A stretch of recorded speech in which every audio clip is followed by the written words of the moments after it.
Where is the line separating anti-aircraft and anti-tank vehicles? Is it about gun's caliber, rate of fire, elevation, or just name? Soviet ZSU-57-2 could call itself anti-target vehicle because it can be used effectively against any target. But does Jack of all trades has place in War Thunder? And what price it has to pay to attack whatever it wants? The reason this Soviet vehicle is so universal are two unusually large for SPAA and unusually small for tank 57mm guns. Each of them is loaded with clip of 4 shells. After they are shot, clips will be reloaded in 2 seconds. That is very short reload, which is especially useful for this vehicle, since it attacks all kinds of targets. When unexpectedly you get an opportunity to destroy someone, fast reload allows you to quickly switch ammunition type to one that works best against specific opponent, and when you are done, switch back to shell type you expect to use next. For SPAA, using bigger shells means that it cannot reach high rate of fire. Each gun is able to shoot 2 shells per second, so it's harder to hit air target compared to similar vehicles, but unlike other SPAAs that will reward you with plenty of hit messages, when you hit something with ZSU-57-2, that something will go down and fast. That's because you will hit planes with 3 kg high explosive shell that contains over 150 grams of TNT equivalent of explosives. Planes will either get critical damages and crash, or what's most likely, be destroyed instantly. Tanks might not die so easily unless you meet them in conditions that favors your vehicle. The problem is your anti-tank ammunition. You have a choice of old good Soviet APHE that reaches up to 135mm of penetration at close range, and AP Tracer that offers about 10 to 15mm more penetration but less post-penetration damage because it doesn't have explosive filler. Additionally, AP Tracers are only available when used together with high explosive shells, making only every second your shot effective against armored targets. So in first case you get more damage, while in second more penetration. But at the end of the day, which armor-piercing projectiles you are using doesn't make as much difference as positioning of your vehicle. Both of your shells have relatively low penetration. That means you will lose head-on engagement versus tanks in most cases, as frontal attacks will be less effective against anything that has at least some armor. It is completely different story when you are able to hit someone's side armor. At vehicle's battle rating 7.7, majority of tanks you will face will be penetrated easily if you can flank them. And then you will benefit from significant damage advantage when you start shooting 2 APHE shells every half second. Because of ability to deliver insane amounts of damage quickly, it is one of the best vehicles in these situations when you suddenly find yourself surrounded by enemy forces. Unusual for tank engagements, rate of fire and short reload allows you to spam shells in opponent's direction without wasting time for aiming, or even shoot at the direction of smoke or muzzle flash without even seeing enemy's tank. In addition to that, turret's rotation speed is 60 degrees per second. It's usual for SPAA, but significantly more than tanks you are facing can achieve. That allows you to switch to another target and open fire with a minimum delay. The only thing that can and will stop your rampage are armored enemies you cannot penetrate. Luckily, it doesn't happen too often. As ZSU-57-2 is Soviet vehicle, you are more likely to fight German Leopards, USA Patterns, French, Italians and so on, and all of them can be damaged even with your relatively low caliber gun if you get close enough. So avoid open areas and rush to that part of map where you will have more cover and engagements happen at close ranges, usually cities. To move there, you are given a maximum speed of 50 km per hour, but expect to reach speeds of around 40 kph, just like most of your opponents. Additionally, vehicle has maneuverability also comparable to medium tanks.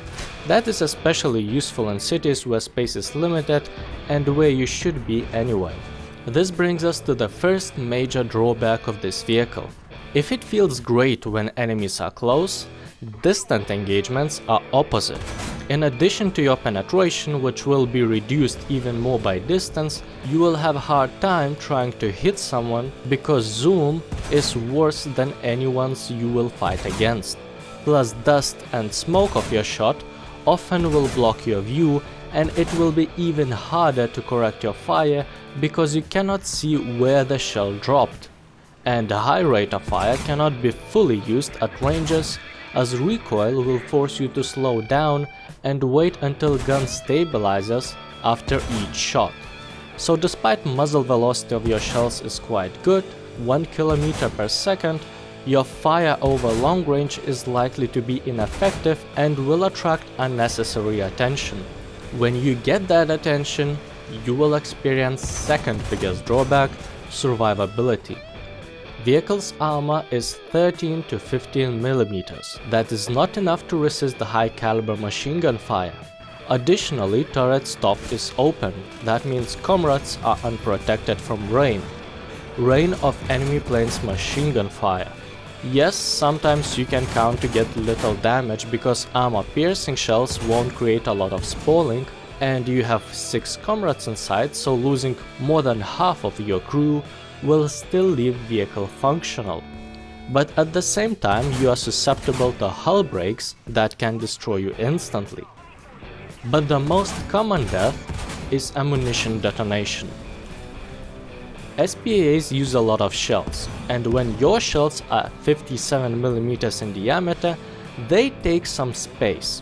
Maybe you don't need many shells if you fight only tanks, but if you plan to shoot planes and take more ammunition, you will end up having it all around your vehicle, at tank's bottom and in every corner of turret, which is bad if you plan to survive until the end of battle. So taking more ammunition will allow you to play more aggressively against planes and at the same time make you more vulnerable to one-shots if you get hit. There will be situations when you will want to take as little amount of ammunition as possible and focus on tanks. That's when you are fighting with higher battle rating vehicles, because from 8.0, which is just one step above, you will meet SPAAs with raiders on your team, and theirs range of effective fire is much longer than yours because of raider guidance, especially considering that it's already harder for you to hit planes because of smaller rate of fire. Having such teammates will leave you only pure anti-tank role. Guns depression is what most Soviets have, -5 degrees. Considering how fragile vehicle is, inability to play hull down once again will force you to hide behind buildings. In arcade, you will have same problems of survivability as light tanks have here, just additionally because fights will happen at longer ranges, your penetration will be bigger issue. There will be targets you can penetrate frontally, but people usually bring more heavy tanks to arcade. The main way to destroy some tanks is when you can hide on capture point that has some cover, as that will force opponents to come very close where you will have an advantage. But in general, expect way less ground kills.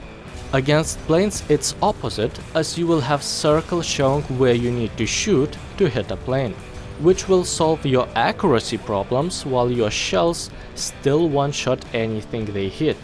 Since in arcade it's very important to destroy air targets as quickly as possible before they got close enough to drop bombs, your powerful shells might be more beneficial for your team. Additionally, you can always switch to ground targets if required, so you don't need to be just like those low-caliber SPAAs that can just stand on the respawn and shoot planes, but cannot do anything if they need to fight for capture points. I will rate this vehicle 6 times faster reload out of 10, mostly because it is not equally useful in all situations. It is great when you are outnumbered by less protected tanks, because you can quickly rotate your turret and shoot significantly more projectiles than your opponents can. Additionally, the vehicle can protect itself from enemy aircraft. The only problem is lack of penetration that forces you to get as close to your targets as possible, and in some maps it can be hard or even impossible to do. It is best to have it in your lineup at all times, but use it only when you can expect a lot of engagements at close range. So it's a very situational machine. Sometimes it's bad or even useless compared to other options, but sometimes it can make things any normal tank couldn't.